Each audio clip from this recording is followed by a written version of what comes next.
Buenas tardes, queridos amigos. Bienvenidos a Vladimir a la Una. Hoy tenemos dos invitados. En la primera parte del programa estaremos conversando con el doctor Ignacio Quintana, quien fuera embajador de Venezuela ante el Vaticano y también ante la Orden de Malta. Además ha sido candidato presidencial, historiador, un gran conocedor de la obra y el pensamiento de Simón Bolívar. Ha escrito varios libros sobre esta materia también. En la segunda parte estaremos hablando también con otro historiador. Se trata de Rafael Simón Jiménez. Así que bueno, bienvenido al doctor Ignacio Quintana. Gracias por aceptar la invitación. Mil gracias. Un placer. Bueno, estamos a pocos días, doctor Quintana, de la Cumbre de las Américas. Usted que tiene experiencia en el ámbito diplomático y es conocedor de la realidad de América Latina y de América, ¿qué perspectivas hay con respecto a esta cumbre? ¿Puede salir algo positivo para nuestros países? ¿Puede ser un escenario en el cual se eliminen las fricciones entre Venezuela y Estados Unidos? ¿Puede ser el escenario que le dé definitivamente un nuevo piso a las relaciones de América Latina con Estados Unidos? Está el elemento Cuba también presente. Hay como muchos focos de atención en Panamá o hacia Panamá. Bueno, Vladimir, ante todo, mil gracias. Para mí un placer volver a tu programa. Hay algo muy importante, ¿no? Lenin decía, la historia es astuta y los seres humanos, los hombres, subestimamos su astucia. Cuba está hoy en la Cumbre de las Américas y una cosa muy importante, porque es necesario, Vladimir, en una época tan compleja, de tanta confusión, de tanto dogmatismo, desvestirse de los dogmatismos, de las pasiones y hacer un análisis pragmático, frío, concreto, realista en base a los hechos. El presidente Obama está pasando a la historia con una dimensión insólita. En primer lugar, ha restablecido las relaciones con Cuba. Y es obvio que esto no es un proceso de ayer, este es un proceso que se viene realizando desde hace algunos años atrás y, por cierto, en el cual ha jugado un rol muy importante el Vaticano, específicamente el cardenal Bertone. Lo que ocurre es que la política vaticana siempre es muy prudente y muy silenciosa y normalmente no se muestra. Tú sabes que hay una frase muy importante de Maquiavelo que dice Maquiavelo, todo lo importante no se ve, o sea, es invisible. Y eso tiene gran parte de verdad. En segundo lugar, las relaciones con Irán. Acaba de lograr el presidente Obama un acuerdo con Irán y es importante decir, con respecto a lo de Cuba, que dentro de los Estados Unidos hay una parte, los que llaman la parte más reaccionaria, más recalcitrante, que no quería esas relaciones, y también dentro de Cuba, porque Cuba, como en la situación que estaba, era un negocio, porque había gente del exilio que le sacaba beneficio a eso, y esa crisis generaba aspectos ideológicos y un cúmulo de cosas que sería largo analizar, que eran inconvenientes. Pero ¿qué ha logrado Obama? Dar ese paso. En segundo lugar, el asunto con Irán. El acuerdo con Irán es de una importancia extraordinaria, que también es significativo, porque debo decirte que Irán va a ocupar, y eso lo puedo afirmar de una manera taxativa, un papel de potencia en el Medio Oriente. Por supuesto, hay un sector de los israelitas más conservadores. A mí que nadie me puede acusar de anti-israelita, porque tengo simpatía por ese pueblo de Abraham, de Moisés, de Jacob y su gran historia, y un pueblo que hay que subrayar que resistió 4 imperios, fue perseguido por el imperio aqueménida, por el imperio seleucida, por el imperio romano y obviamente por el imperio persa, Irán, la actual Irán. También dentro de Israel hay intereses en que ese acuerdo no se hiciera, porque ¿qué pasa ahora? Que la institución del control atómico también va a controlar a Israel, que tiene la bomba atómica y que Irán no la tiene y que es obvio que no la va a tener por las reducciones de uranio a que se ha llegado a acuerdo. Entonces quiero sintetizar.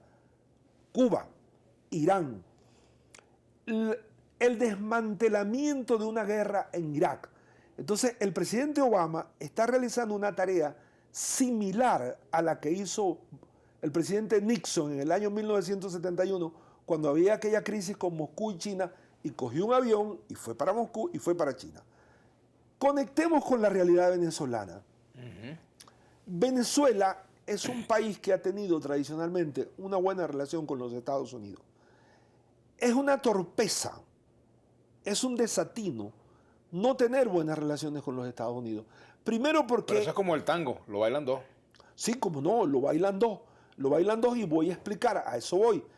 Vamos a poner el caso de Cuba. Es insólito y para mucha gente era insólito que el pragmatismo de Cuba llegara tanto de entenderse con los Estados Unidos de América.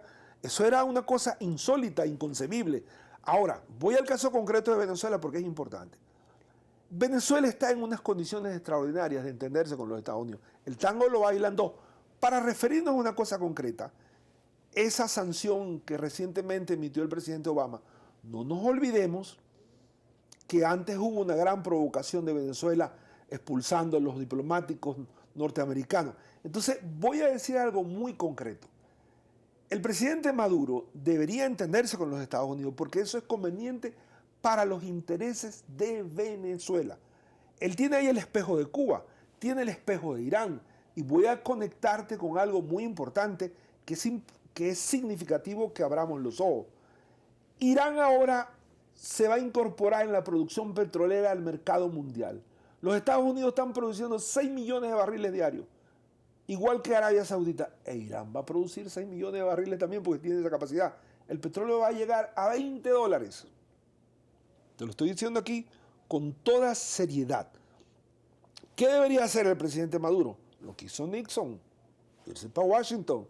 Lo que hizo Deng Xiaoping, irse para Washington cuando tomó el poder y China exportaba apenas 88 millones de dólares y después Deng Xiaoping la dejó en trillones de dólares. Ahora, ¿qué tenemos que tener? Un pragmatismo. Pragmatismo. ¿Cuáles son las ventajas, que son más que las desventajas de no tener una diplomacia profesional, una diplomacia técnica, una diplomacia no de micrófono, no de insultos, una diplomacia como la que ha practicado a través de toda la historia del Vaticano, que es el gran arreglador entre las relaciones? Ahora, volviendo al tema de la cumbre de Panamá, porque tiene que ver con todo eso, ¿usted cree que hay condiciones en este momento para que en la cumbre de Panamá surja alguna especie de distensión entre Claro Venezuela que la y hay, Estados claro Unidos? que la hay. ¿Querrá Estados Unidos esa distensión realmente? ¿La querrá Venezuela Obviamente realmente? que sí. Mire, el Departamento de Estado, valga la redundancia, de los Estados Unidos de América, siempre ha dicho, estamos en una vía positiva y queremos trabajar, porque los americanos son pragmáticos, son sumamente pragmáticos. Ahí tienes tú el entendimiento con Irán. Y ahorita, en estas condiciones, por cierto, que se debería aprovechar, si el acuerdo con Irán no se hace en la perspectiva del marco de Obama, ese acuerdo hubiera sido más complejo porque es obvio que en los Estados Unidos va a venir un gobierno republicano. Además, tú te estás conectando. Fíjate tú que es interesante, ¿no? Socios que son importantes para Venezuela: China, Cuba, Irán. ¿Quién es su mejor socio? ¿Quién es el mejor socio de los Estados Unidos de América?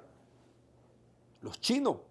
Yo he dicho en muchas de mis reflexiones que así como el imperio, el helenismo hizo posible el imperio romano, el norteamericanismo ha hecho posible el imperio chino, ¿no? No me voy a detener en cifras porque la vez pasada examinamos ese tema, pero cuando tú examinas la inversión que tienen los chinos en bonos del Tesoro americano, estamos hablando de 3 trillones de dólares. Entonces, nosotros que somos una economía pequeña, que apenas producimos, mira, el Producto Interno Bruto de Venezuela es inferior a lo que produce la tienda Walmart. Fíjate tú. La tienda Walmart es inferior a lo que produce los que producen por hamburguesas McDonald's. Entonces, ¿de qué estamos hablando? ¿Qué tenemos que hacer nosotros? Conectarnos con el crecimiento, porque donde no hay crecimiento hay hambre. Y en Venezuela las cifras de crecimiento del deterioro social han aumentado.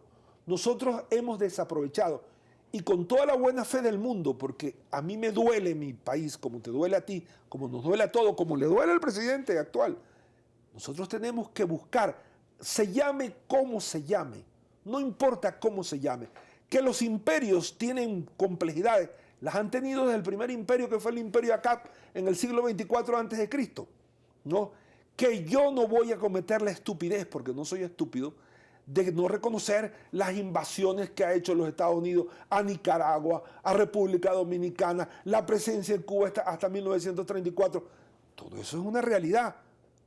Pero eso lo han hecho los imperios a través de la historia. Lo hace actualmente el imperio chino en el Tíbet. ¿Hay condiciones para que pase eso con Venezuela? No, absolutamente. Qué bueno que me toca eso. Tú sabes que, como tengo muchos amigos militares, porque fui profesor de la Academia Militar, hace poco almorcé con un general activo. No le voy a describir mucho su posición porque lo van a ubicar y lo van a perseguir. Patriota, obviamente. Y él me decía, doctor, según los estudios del alto mando, si los Estados Unidos intervienen a Venezuela, en 1 hora han desmantelado todo. La aviación, la infantería, en 1 hora, en menos de 1 hora, me decía él. Esto lo está diciendo un especialista, no lo estoy diciendo yo. Los Estados Unidos no van a invadir a Venezuela. Venezuela no representa ningún riesgo para los intereses norteamericanos. Absolutamente. Ahora, es importante, a propósito del artículo que tú escribes hoy, que me llama la atención el título, lo voy a leer con todo interés, nuestra cumbre. ¿Qué pasa, Vladimir? Nosotros tenemos toda la América Latina, desde el Cabo de la Vela hasta la Patagonia, o sea, desde Coro hasta Argentina. Nosotros tenemos 2 siglos de historia como lo tienen los estadounidenses. Yo tengo una posición, no la voy a ocultar, de admiración hacia ese gran país, pero también una posición crítica, porque no soy un hombre que me ciego. Y obviamente, te quiero decir una cosa, así como el Imperio Romano falleció y duró 5 siglos, en algún momento el Imperio Norteamericano fallecerá. Tengo que hacer la pausa, doctor. Ignacio Quintana. Hagamos la pausa. Hagamos la pausa y ya regresamos con Ignacio Quintana. Ya ves.